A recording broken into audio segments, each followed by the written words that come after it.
ہم اپنے عبادات پورے جذبہ ایمانی کے ساتھ لیکن ساتھ ساتھ پورے نظم و ضبط کے ساتھ انجام دینے کے لائق ہیں۔ یہ ہماری خوش قسمتی ہے کہ الحمدللہ ان احتیاطی تدابیر کے ساتھ ہم مسجدوں کے اندر جائیں گے، نماز باجماعت کریں گے، جمعہ پڑھیں گے، تراویح پڑھیں گے، اور اس وقت شاید یہ شرف صرف پاکستان کو حاصل ہے کہ اس میں ان چیزوں کا پورا اہتمام ہوگا۔ لیکن یہ اس کی کامیابی اسی وقت ممکن ہے جب ساری قوم اپنی ذمہ داری محسوس کر کے ان تمام احتیاطی تدابیر کو سنجیدگی کے ساتھ لے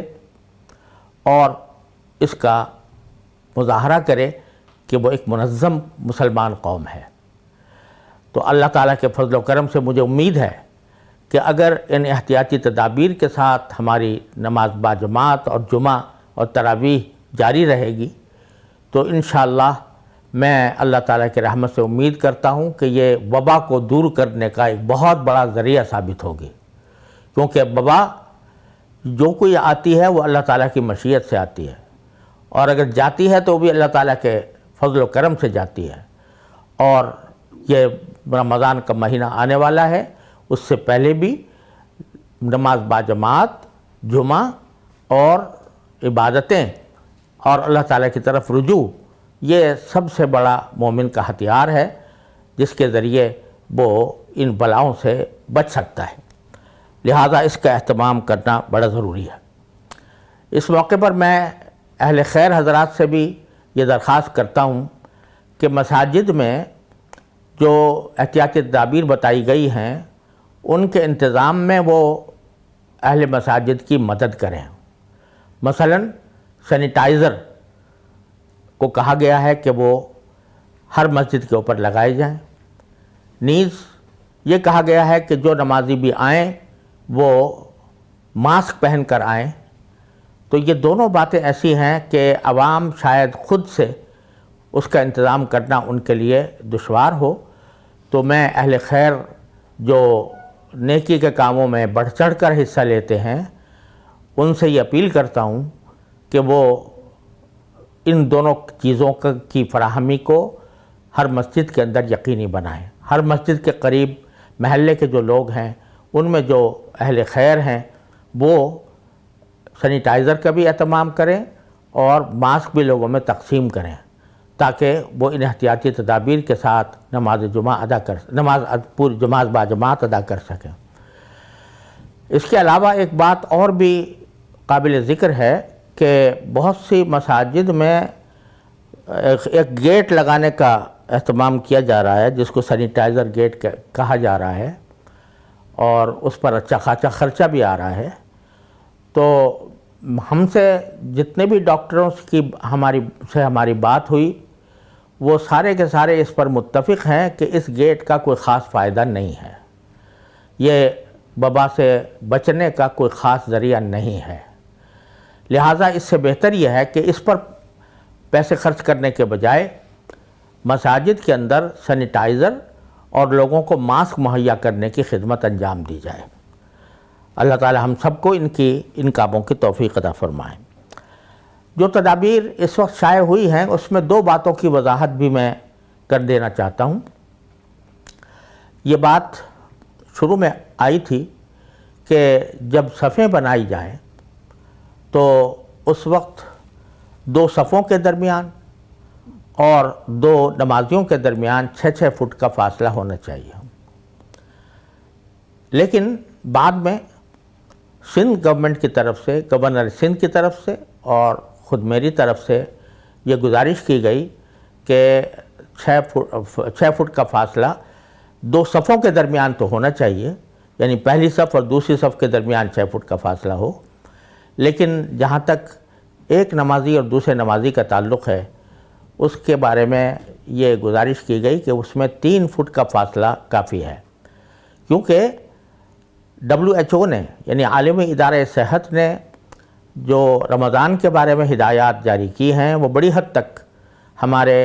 مطالبات کے مطابق ہیں، اور ان میں یہ کہا گیا ہے کہ نمازیوں کے درمیان 3 فٹ کا فاصلہ کافی ہے۔ چنانچہ اس بات کو اجتماع میں منظور کر لیا گیا تھا، لیکن کسی وجہ سے وہ تحریر کے اندر نہیں آ سکا، لہٰذا میں اس کی وضاحت کرنا چاہتا ہوں کہ 3 فٹ کا فاصلہ بھی انشاءاللہ کافی ہوگا، جیسا کہ WHO نے سفارش کی ہے۔ دوسری بات یہ ہے کہ انہی سفارشات میں ایک بات یہ کہی گئی ہے کہ لوگ اعتکاف گھر میں کریں۔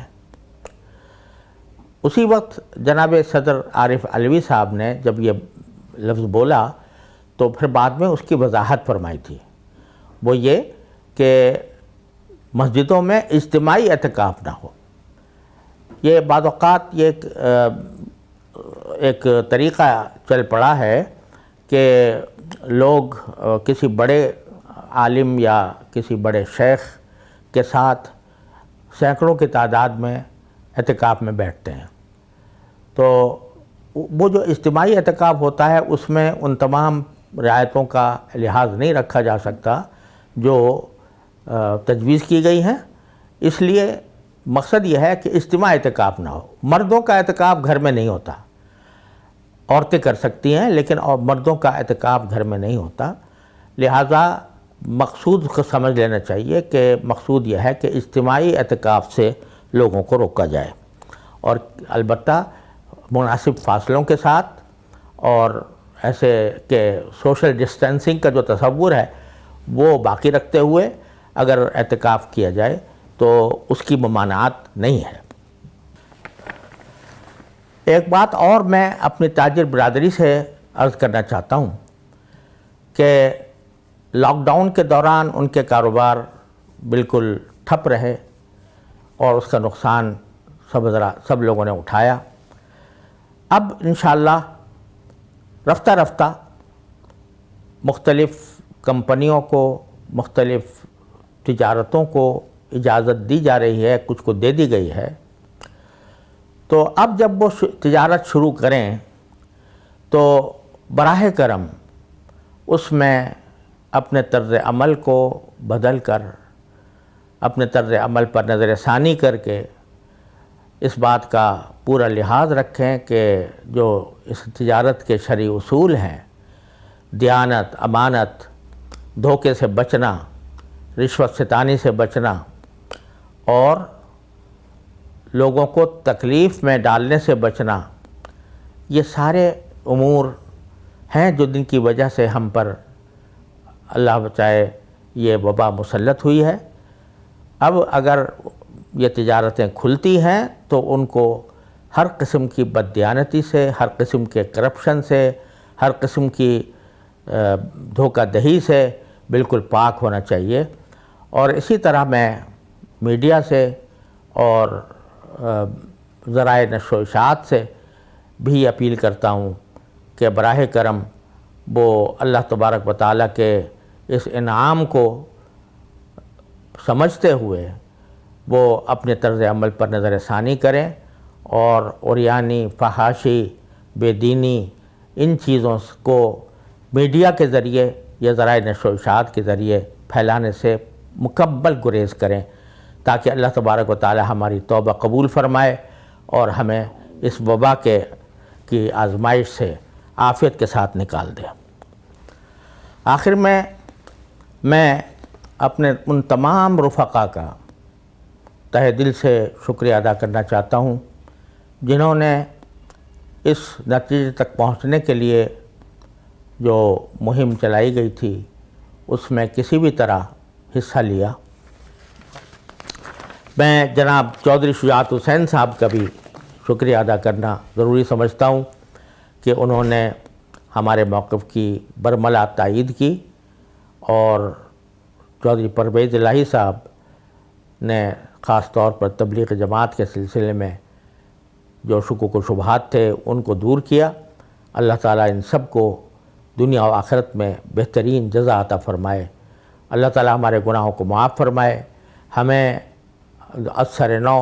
عبادات ادا کرنے اور عبادات کی روح پر عمل کرنے اور اپنے دین کی طرف واپس آنے کی توفیق عطا فرمائے، اور اس کے ذریعے اللہ تعالیٰ ہم سے اس وبا کی